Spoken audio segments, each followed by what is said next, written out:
Mythic, Attractive World, Tinder, Bumble, Grindr, Happn, Badoo, Her, Zoé, Timey, Hinge, OkCupid, Lovoo, tous ces noms ne vous parlent pas, vous n'y voyez pas clair, alors c'est parti, cet épisode de Swipe Stories est fait pour vous.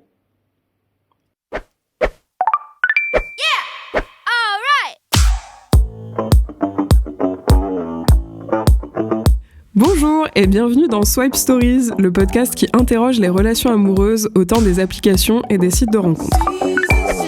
Je m'appelle Héloïse, j'ai bientôt 30 ans, j'habite à Paris et moi aussi je m'interroge sur les relations amoureuses. À chaque épisode, je pars à la rencontre d'une personne qui utilise ou a utilisé les applications ou sites de rencontres pour vous partager son expérience et sa vision de l'amour.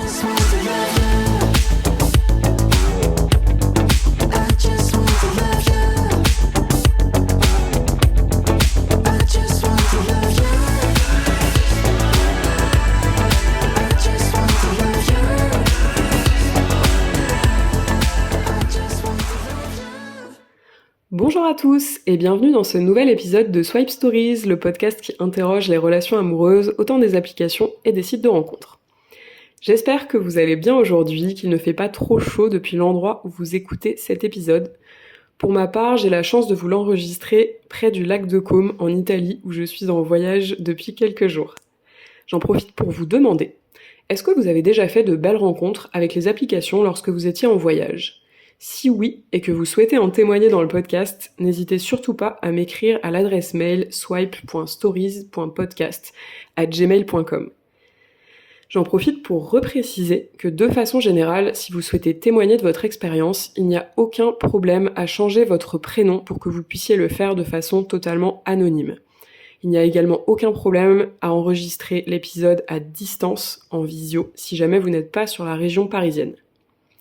Le podcast repose avant tout sur vos témoignages puisqu'il s'agit tout de même d'un format d'interview d'un invité par semaine. Donc n'hésitez surtout pas à m'écrire, je vous lirai avec plaisir. On se retrouve donc aujourd'hui, comme tous les vendredis à 17h, pour un épisode un peu spécial puisque je serai aujourd'hui ma propre invitée. Je vous propose un format d'épisode pédagogique. Pourquoi ce changement de format ? Je vous explique. Je vois ce podcast comme un objet sociologique à destination de toutes les personnes qui s'intéressent à l'amour et notamment qui ont déjà utilisé ou qui utilisent les applications ou les sites de rencontres sans critère d'âge. Or, en échangeant autour de moi, je me suis rendu compte que l'utilisation des applications et des sites de rencontres est très générationnelle.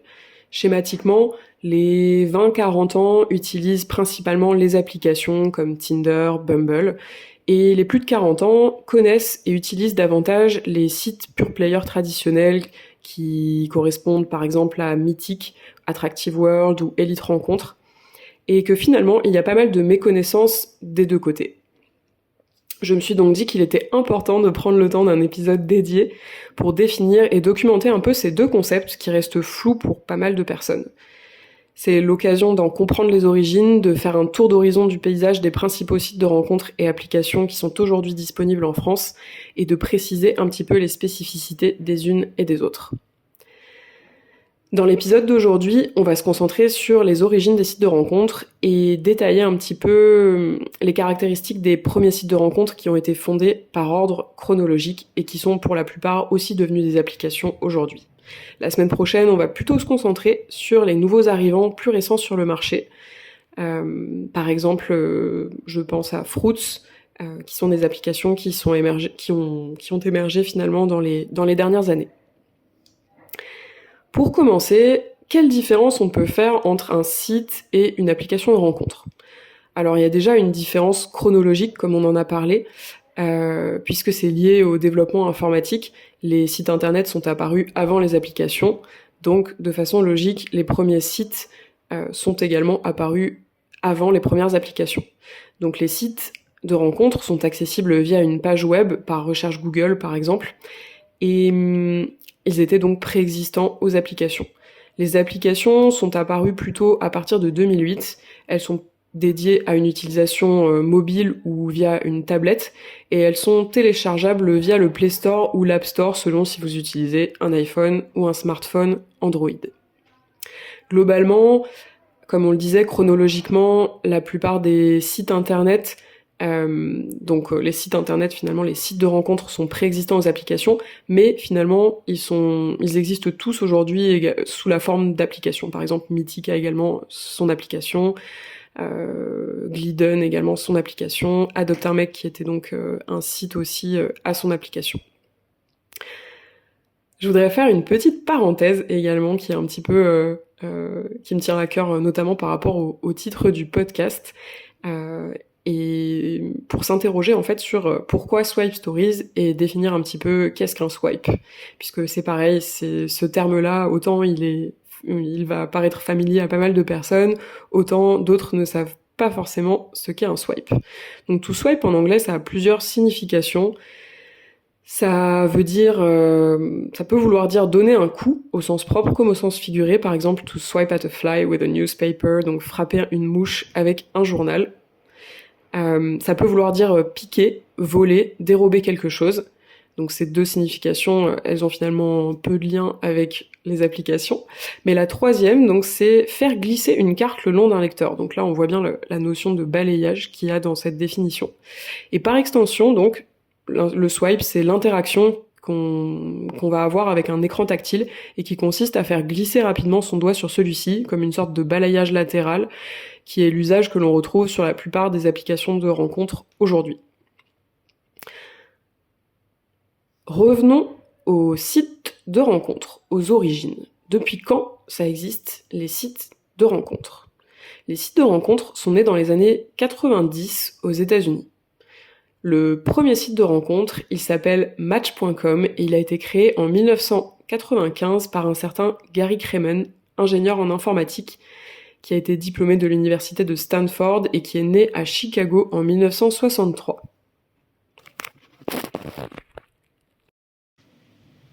Mais comment est né Match.com ? En 1995, Gary Kremen est célibataire et il est un client régulier de hotline de dating qui lui coûte un bras à la fin de chaque mois. Il regarde ses factures et il se dit donc que si lui dépense autant, c'est qu'il y a une opportunité de business. Il décide donc de lancer Match.com. À l'époque, tout comme aujourd'hui, c'est le fait d'avoir une base d'inscrits la plus importante possible qui est le nerf de la guerre pour les sites de rencontres. Il inscrit donc toutes ses connaissances sur Match.com, y compris sa petite amie de l'époque, qui, pour la petite histoire, finit par y rencontrer quelqu'un d'autre et le quitter. Gary a au moins la preuve que son concept marche, Match.com est lancé. Il existait également à l'époque des chatrooms gratuites, mais Gary a l'idée de monétiser sa solution via un système d'abonnement, et il développe les prémices de l'algorithme que l'on connaît aujourd'hui qui sélectionne les matchs selon les goûts et les intérêts des personnes. Il affirme même en toute modestie, Match.com apportera plus d'amour à la planète que quoi que ce soit ne l'a fait depuis Jésus-Christ.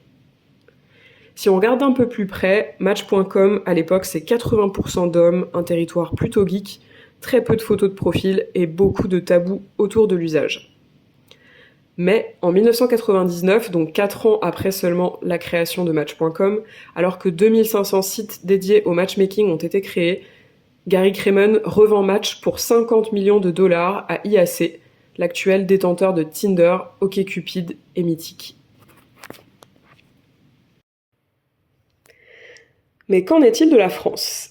Dans les années 80-90, c'est l'âge d'or du Minitel, vous savez, cet objet vintage beige-brun que certains d'entre vous ont sans doute bien connu, et notamment du Minitel Rose. Mais à 60 francs l'appel, soit environ 9 €, ce système restait très cher et peu démocratisé. En parallèle, certains sites internet se développent sur le modèle des agences matrimoniales, mais ils rencontrent peu de succès, notamment lié au fait qu'Internet reste peu développé à l'époque. La fin des années 90 voit l'apparition de la webcam qui rend les rencontres plus pratiques. C'est à ce moment-là que se créent en France des sites comme netclub.fr en 1997 ou amoureux.com en 1998. On verra par la suite 2 tendances majeures se développer entre 2000 et 2010 en France. L'essor des sites de matchmaking par affinité, par exemple pointcommun.com en 2004, Attractive World en 2007, l'essor des sites par communauté, mektoub.fr en 2006, Black Club en 2007, JDate en 2008. Mais intéressons-nous au destin d'un pionnier en France. Je veux parler par là de Mythic. En novembre 2001, un certain Marc Simoncini décide de créer Mythique après un dîner avec 3 amis, trentenaires divorcés, qui lui font part de leurs difficultés pour trouver des partenaires. Marc se dit qu'il doit bien y avoir 3 femmes pour correspondre à ses amis qui sont exactement dans la même situation. Il décide donc, partant de ce constat, de créer Mythique. Mais c'est aussi la réussite fulgurante de Match.com aux États-Unis dont il est témoin qui va inspirer Marc Simoncini pour développer le concept en France. À l'origine, Mythique, c'est un système d'abonnement payant pour les hommes, gratuit pour les femmes, donc comme Match.com. Le site reste gratuit pour les femmes jusqu'en 2007, mais aujourd'hui, il existe une offre de lancement gratuite pour tous, mais tous les utilisateurs doivent finir par payer pour débloquer davantage de fonctionnalités sur la plateforme. L'âge moyen sur la plateforme est de 43 ans et en 2015, le site internet dénombre 1,4 million de visiteurs uniques. Il existe aujourd'hui une application Mythique qui est téléchargeable via l'App Store et le Play Store.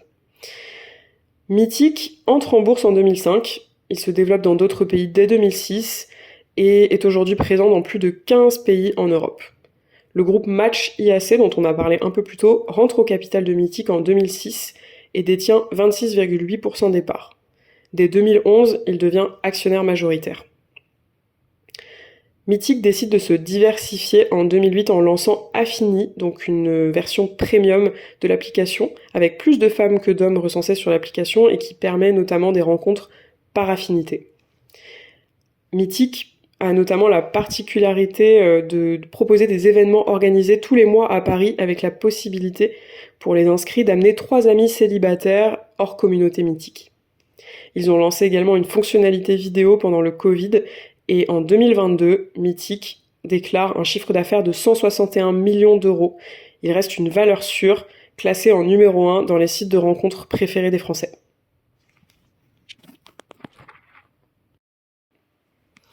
Après Match.com, créé en 1995 et Mythique, créé en 2001, OkCupid a été créé en 2004 aux États-Unis par un groupe d'étudiants à Harvard. L'objectif d'OkCupid est de permettre à ses utilisateurs de matcher avec quelqu'un avec qui ils ont réellement des points communs et des affinités. Comment arriver à cet objectif ? Alors, OkCupid va pour ça s'appuyer sur des QCM à remplir et des quiz créés par les utilisateurs eux-mêmes pour s'assurer que les matchs vont bien se faire en fonction de ses affinités.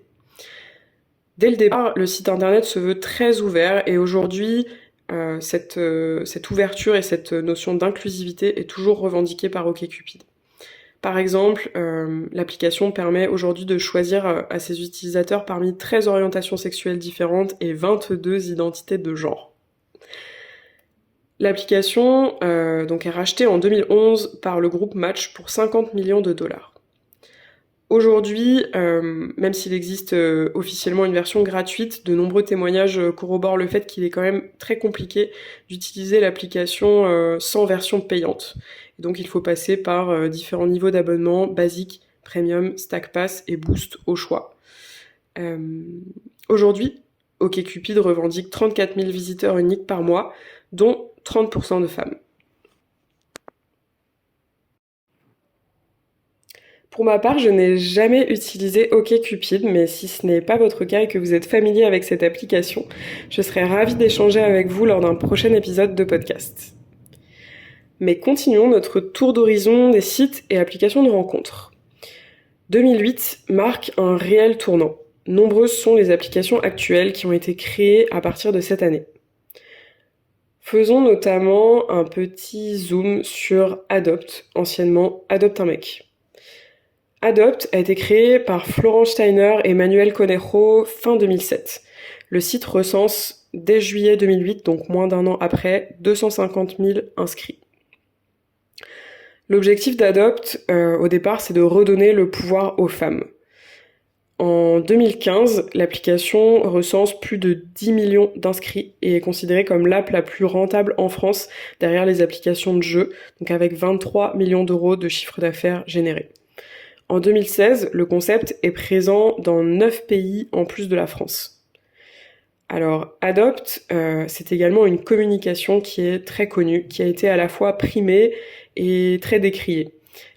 puisque le logo initial représentait donc un homme dans un caddie et jouait beaucoup avec les codes consuméristes classiques. Donc sur le site internet, on pouvait notamment choisir des profils masculins et les mettre dans un caddie comme on aurait fait avec des produits au supermarché. C'est donc pour ça qu'ils ont été notamment beaucoup critiqués. On leur reprochait du sexisme, le fait de reprendre des codes de consommation et finalement de perpétuer aussi un certain sexisme vis-à-vis des femmes.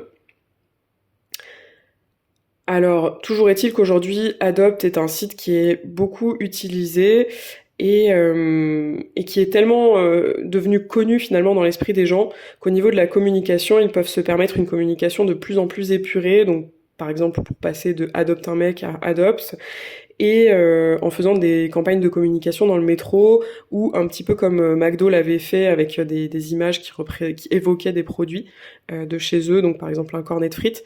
Aujourd'hui, Adopt se permet juste de, par exemple, prendre des visuels d'un couple qui s'embrasse avec simplement l'écriture Adopt au-dessus, ce qui prouve quand même que en termes de notoriété, l'application a beaucoup évolué depuis sa création donc aujourd'hui en 2023.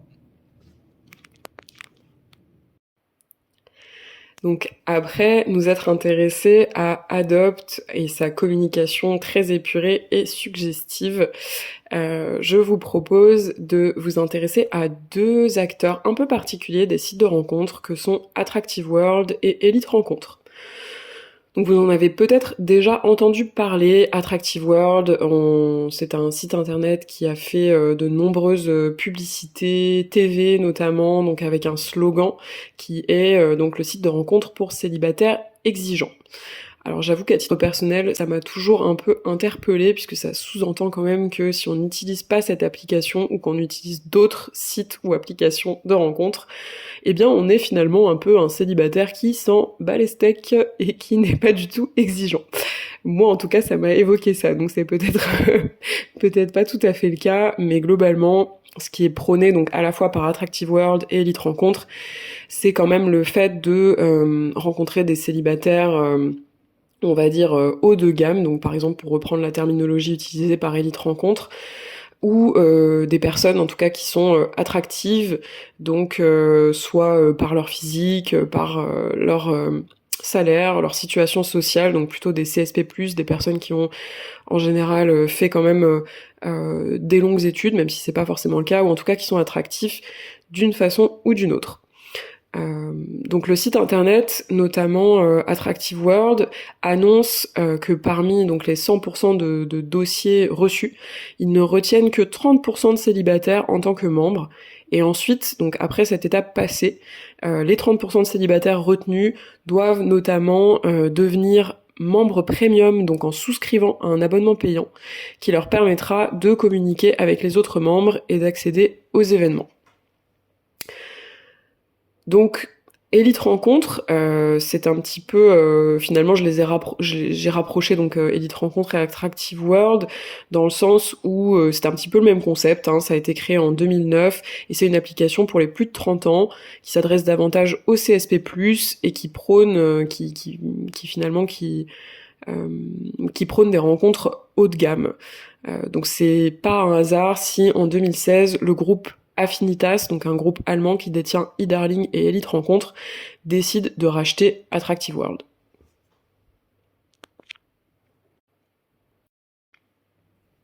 Arrive maintenant le moment le plus croustillant de cet épisode de Swipe Stories, puisque je voudrais qu'on s'intéresse au premier site de rencontre extra-conjugale pensé par des femmes. En tout cas, c'est comme ça qu'il se présente.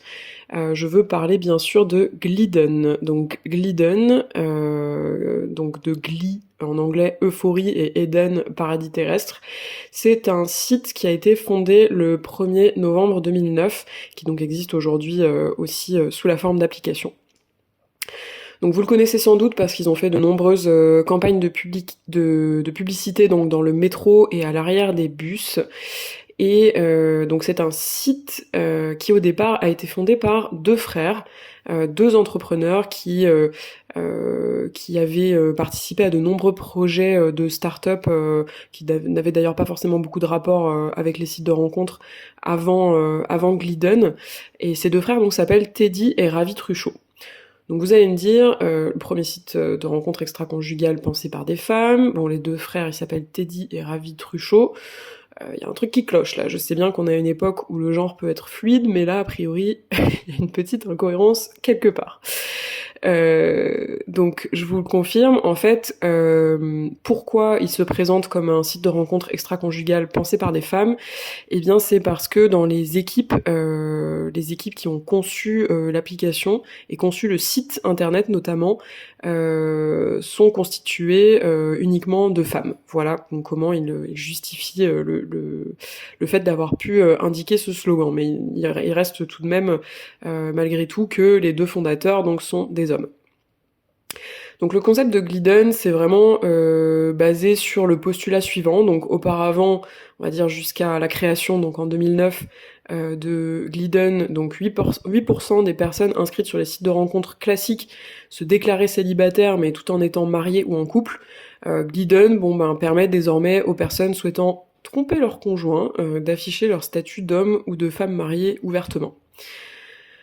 Alors évidemment, le site internet a ouvert de nombreuses polémiques puisqu'on leur a reproché de pousser à l'adultère avec des slogans effectivement qui étaient quand même assez qui ont fait polémique, hein, donc comme par exemple le fait de dire pour vous en citer quelques-uns, je crois qu'il y avait tromper votre mari avec votre amant, nous ne proposons pas de carte de fidélité, enfin voilà. De nombreux slogans donc dont je vous laisserai seul juge du caractère éthique et moral. Toujours est-il que Glidden, c'est une application qui est très rentable et notamment du fait que beaucoup de personnes s'inscrivent tout simplement pour vérifier si leur conjoint ou leur conjointe n'est pas inscrit ou inscrite sur Glidden, et donc pour ça ils doivent prendre un abonnement, donc même si c'est un abonnement d'1 mois, certains le font vraiment juste pour vérifier ce point-là. Donc après avoir tenté de vous dresser un panorama de l'application Glidden, je vous propose de vous intéresser à une autre application que vous connaissez sans doute puisqu'elle revient beaucoup en ce moment à travers de nombreuses campagnes de communication, c'est Hinge. Donc Hinge, ça a été créé en 2011 et initialement l'application s'appelait Secret Agent Cupid ou Cupidon agent secret. Donc elle a été créée par un certain Justin McLeod, donc un Américain, qui avait décidé de créer une application pour permettre à des amis Facebook de se déclarer leur flamme. Donc avec une vocation plutôt à créer des relations non sérieuses initialement. Mais en 2014, face à la concurrence de Tinder, donc Hinge a totalement changé de positionnement pour plutôt se tourner vers les relations à long terme. Donc le slogan est devenu l'application conçue pour être supprimée, qui est aujourd'hui toujours le slogan actuel. Donc Hinge, aujourd'hui, ça permet de créer des profils un peu plus profonds, entre guillemets, des profils un peu plus détaillés, avec la possibilité notamment d'enregistrer sa voix et des vidéos sur son profil. Et une des caractéristiques aussi de l'application, c'est qu'il faut rebondir impérativement sur un élément du profil de la personne pour être en capacité de matcher avec cette personne. Donc c'est la seule application notamment, donc ça j'ai trouvé ça assez intéressant parce que je ne l'ai pas utilisé moi-même, mais c'est la seule application qui demande 7 jours plus tard, donc après un match ou en tout cas une rencontre, un suivi de où en est la relation. C'est également une application qui ne donne pas la possibilité de swiper, donc qui essaye plutôt de s'orienter vers on va dire une minimisation des phénomènes de speed liking, en tout cas de redonner du sens finalement à la sélection des profils et au match, un petit peu de revaloriser finalement la rencontre. Donc ce qui est assez amusant, c'est que finalement, Justin McLeod, donc le fondateur de Hinge, au départ était un concurrent de Tinder. Aujourd'hui, finalement, il fait partie du même groupe. Donc c'est notamment grâce au financement du groupe IAC Match que Hinge continue de pouvoir exister aujourd'hui, puisqu'à un moment, ils étaient à 2 doigts de faire faillite. Donc il prétend tout de même avoir quand même un certain niveau d'indépendance, et on constate que Hinge se différencie quand même de Tinder sur le positionnement, mais c'est vrai qu'il faut tout de même pas oublier que ça fait partie du même groupe.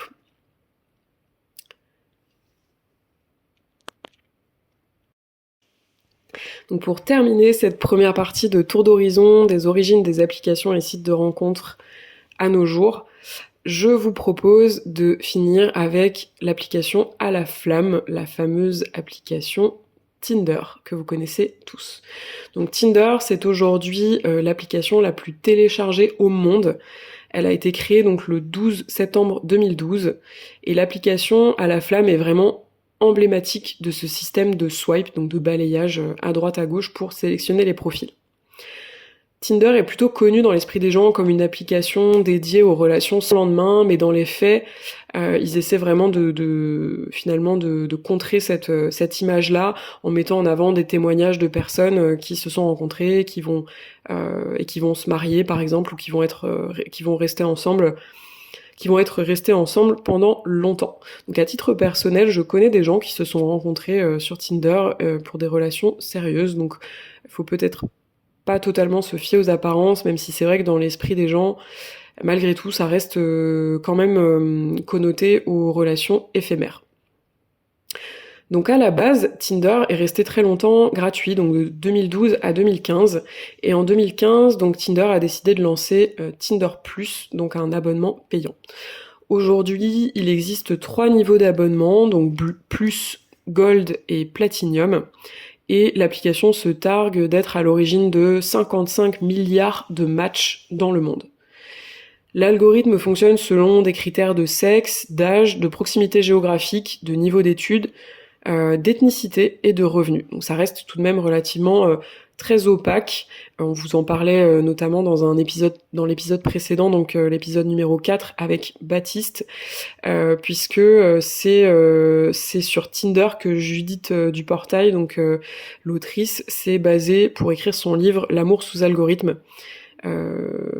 Livre très intéressant qui dénonce notamment les multiples failles des applications de rencontres, les travers, finalement les effets pervers que celles-ci peuvent générer, et les modes de fonctionnement qui sont très peu connus du grand public, donc notamment l'utilisation du Hello Score qui à la base était présent dans les jeux vidéo, et le fait que celles-ci peuvent conduire à de l'isolement social, soit donc de l'ego boost, en tout cas de l'addiction finalement pour de l'ego boost, ou au contraire une diminution de l'estime de soi, au fait aussi qu'elles reproduisent dans leur mode de fonctionnement des schémas assez patriarcaux et hétéronormés.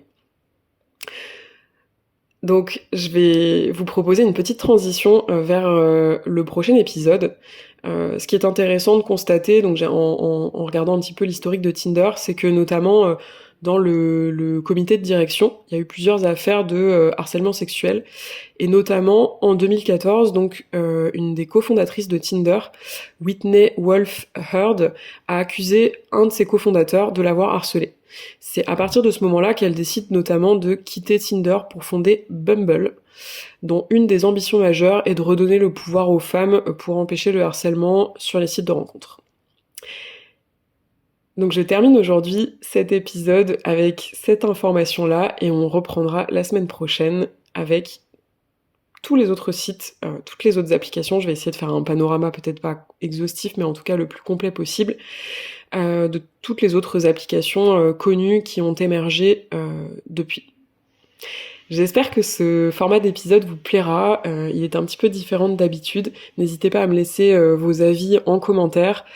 J'en profite aussi pour préciser que si vous appréciez le podcast, vous êtes mon meilleur soutien et mon seul soutien, donc n'hésitez surtout pas à noter le podcast sur l'application que vous utilisez, donc Apple Podcast, Spotify, Deezer, Pocket Cast, voilà, normalement le podcast est disponible sur tous les sites, donc n'hésitez surtout pas à noter, c'est ça qui me permet de remonter dans l'algorithme et d'être plus visible. Et c'est la meilleure récompense finalement à mon travail. Et n'hésitez pas également à commenter les épisodes pour ceux qui les regardent sur YouTube. Donc pour le moment j'ai mis que les épisodes qui avaient été filmés, mais je mettrai je pense les épisodes aussi en audio de façon à vous permettre de commenter plus facilement et d'avoir vos retours. Je vous remercie pour votre écoute et je vous souhaite une très bonne semaine. Je vous dis à la semaine prochaine.